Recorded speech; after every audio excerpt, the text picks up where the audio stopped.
तो राम राम जी सभी भाइयों को। आज की शुरुआत होती है मुस्कुराते हुए, क्योंकि आज हमारे घर पर एक गाय ने बच्चे को जन्म दिया है। सुबह सुबह ही बच्चे को जन्म देते ही वो पूरे तरीके से चाटने लग गई। ये देखकर मैं सोचने लगा इसको खा ना जाए, इसलिए पापा ने इसको दूर भगा दिया। और सिया भी ये देख रही है कि ये कर क्या रही है गाय।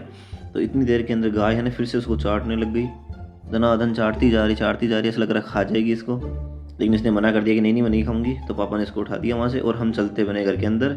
आगे आगे देखा तो मोनू यहाँ पर झाड़ू निकाल रही थी, इसने भी कुछ जवाब नहीं दिया। तो हम चलते हैं अपने अंदर काम से, कोई बोलने के लायक नहीं है, तो इसलिए हम फटाफट से चलते हैं अंदर। और मेरे को लग रही है बहुत ज़ोरों वाली भूख, तो इसलिए मैं अंदर आया और फ्रिज को देखा।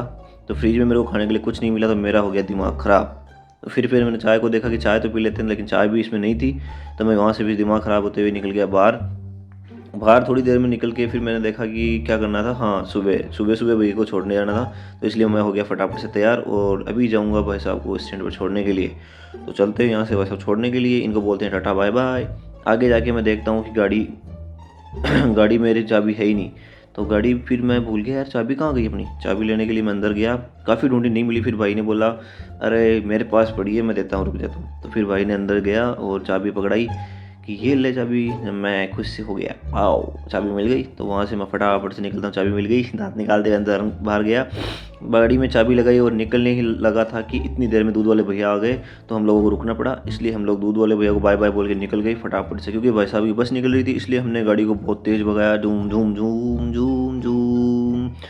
बहुत तेज़ भगाने के बाद में आगे जाके देखा तो रास्ते में कुछ औरतें हैं जो खाटू श्याम जी पैदल यात्रा जा रही थी। वो आपको सिर्फ सामने दिख रही होगी, ये जा रही है। ये इतनी हिम्मत है कि पैदल ही खाटू श्याम निकल जाएगी। यहाँ से खाटू श्याम जी करीबन 20 किलोमीटर है। और आगे हम स्टैंड पर पहुँच गए। स्टैंड पर पहुँचने पर पता चला कि बस तो आने का कुछ भरोसा ही नहीं है कि आएगी कि नहीं आएगी। तो इसलिए भाई हो गया टेंशन में, इसलिए वो चला गया दुकान की तरफ कुछ लाने के लिए।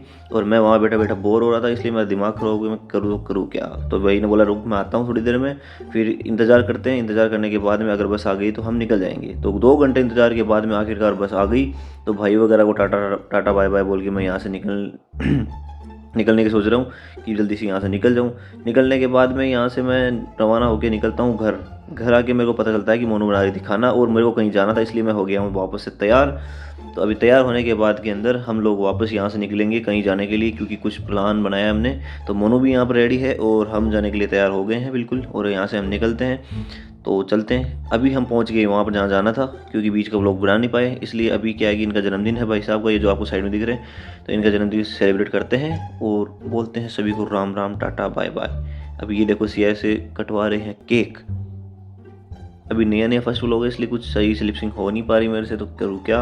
इसलिए आप लोग थोड़ा बहुत सपोर्ट दिखाना। यहाँ पर केक कट चुका है और यहीं बोलते हैं इनके जन्मदिन को happy birthday to you ji, bye bye tata. खत्म, bye bye tata goodbye, गया।